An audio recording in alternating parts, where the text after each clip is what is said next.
Hello fellow homeschoolers and guitar friends. Hope you're all doing fine.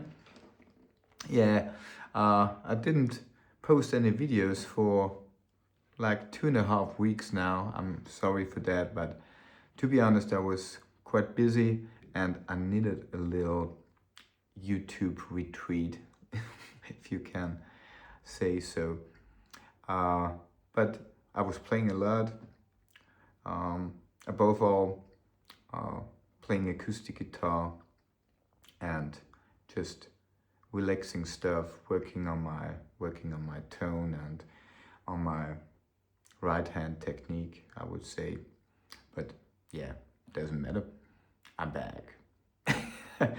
And yeah, uh, today I wanted to share this little, I would say, picking pattern or little theme here when it comes to play in G and alternating between the G and the C chord. And this one's taken from Uncle Larry's latest video, Homeschooling volume 593, Costume Party World.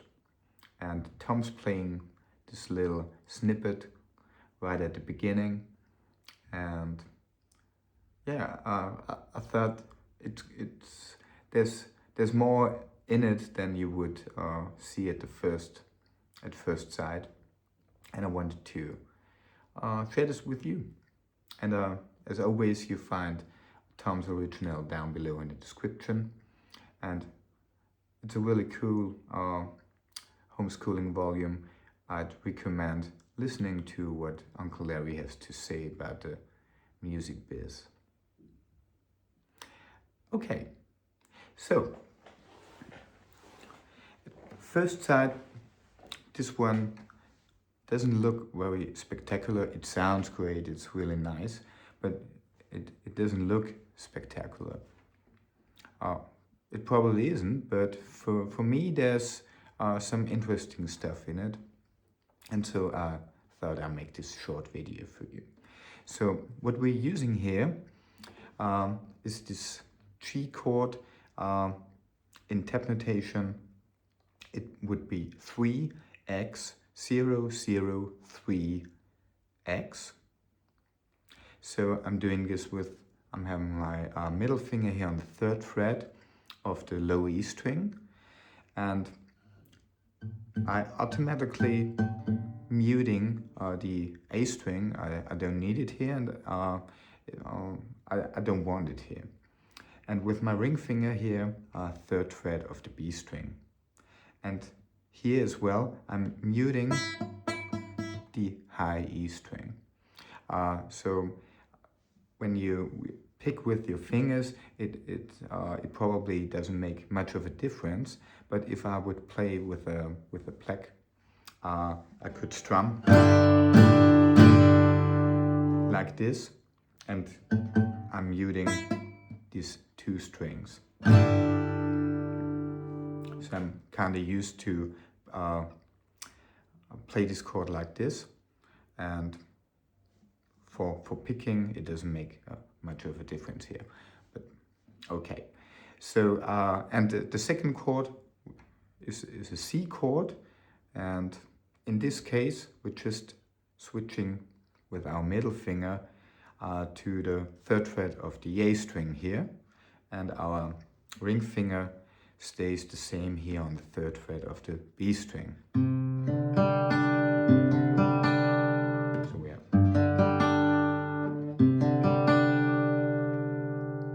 and in case you didn't notice 2 voicings, I think they're really great.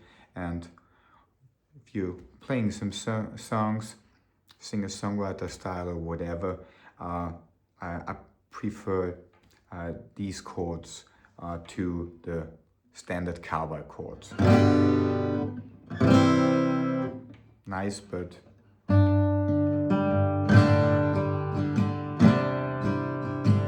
sounds much better, I think. Okay, so we're dealing with these 2 chords, And then we have this really cool picking pattern and little melody that Tom brings in here. And I play it once for you and then I explain it. So it's like this.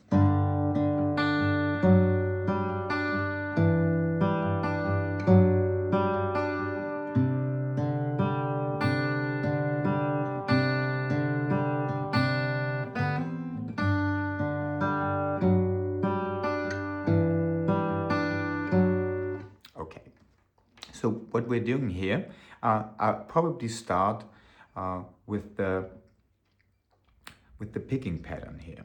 So we played the bass note, the G, on the first beat,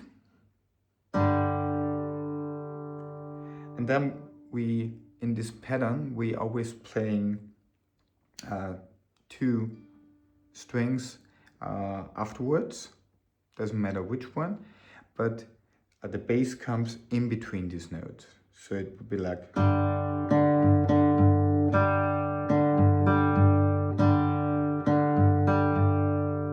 So there's a little practice before. In this case, on the first beat, I'm playing the low E string, the D and the G string all together. Then I'm playing the D string, now the low E string, now the G string, and the low E string again. So we have this picking pattern.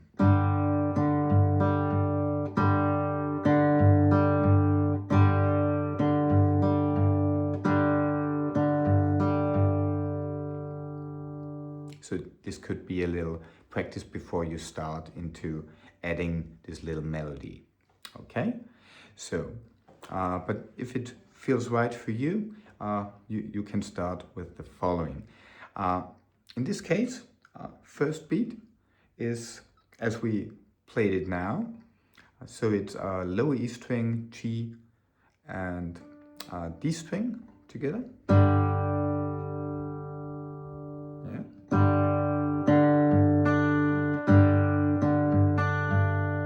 And we're starting with playing the open D string, then low E string, then the B string, and the low E string again. So we have like this.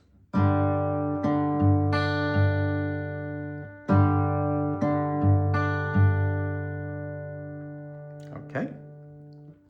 Now we're adding our pinky on the D string 4th fret.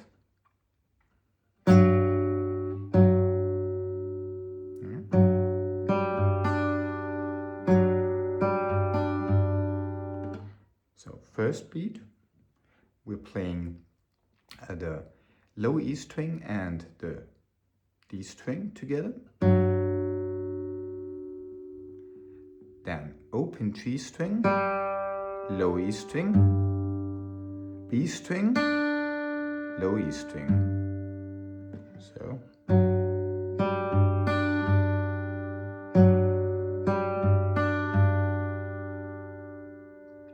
Okay. Now we release our pinky here and we put our index finger on D string 2nd fret, and it's exactly the same picking pattern now. So low E string and D string together,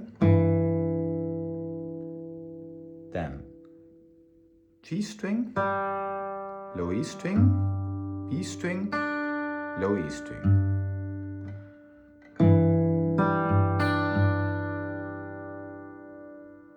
And then we're adding our pinky here on the 4th fret of the D string again, and we play the same. And that's pretty much it for the G chord part. So I play it slowly from the beginning.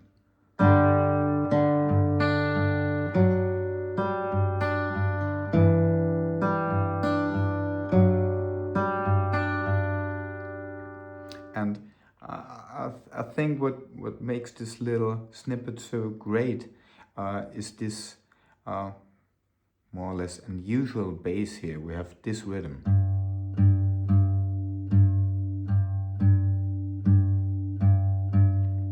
But this rhythm happens quite automatically when you play the bass note always in between the notes that you play with your fingers. So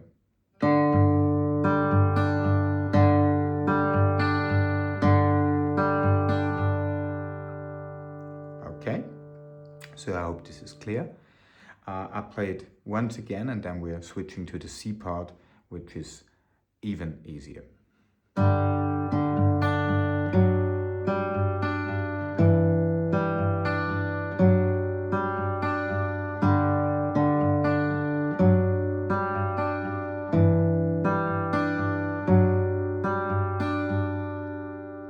Okay, I hope this was slow enough for you.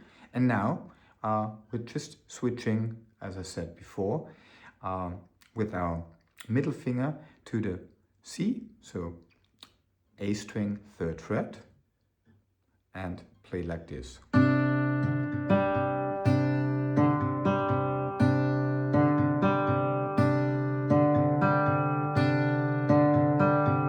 So it's the same principle behind it. We're playing the bass note, in this case the C on the A string and the B string together. Then we're playing the open D string. After using our finger, we play the bass again. Then we play the G string and again the bass again. So we have this pattern again, this bass rhythm.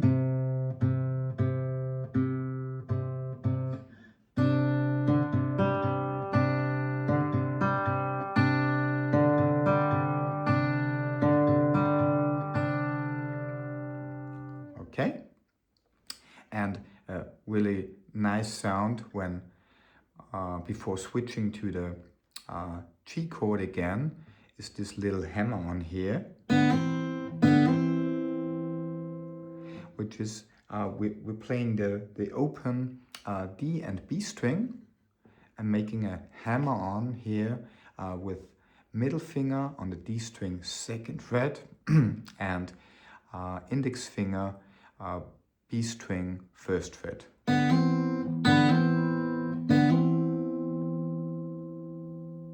And then going to the G again.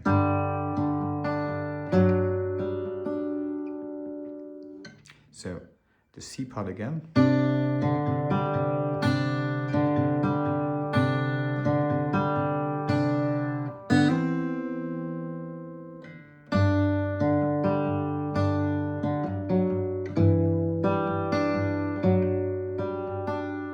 So once again.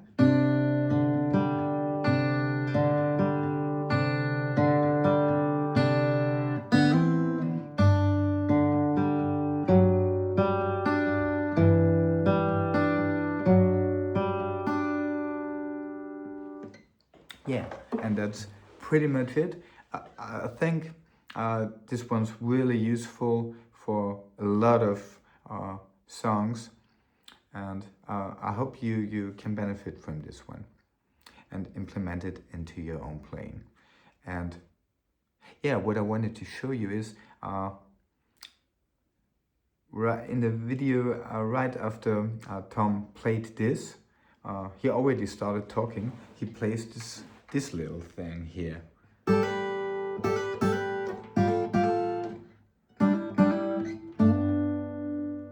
Which is really nice, maybe for filling in between or as an intro.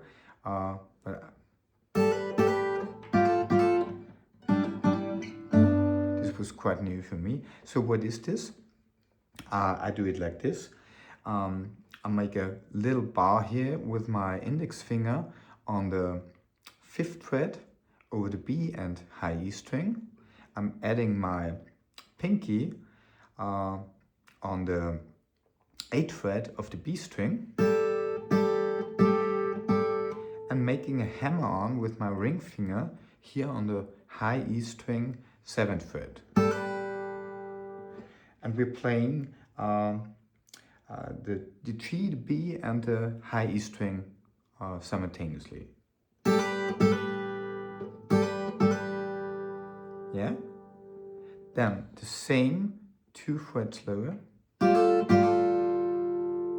Yeah?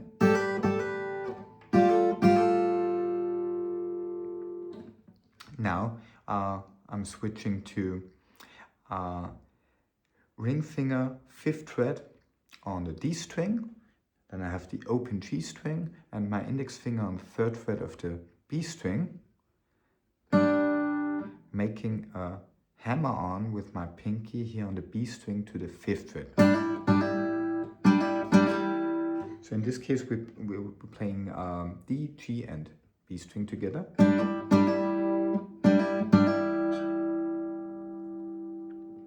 And then we can end on the G.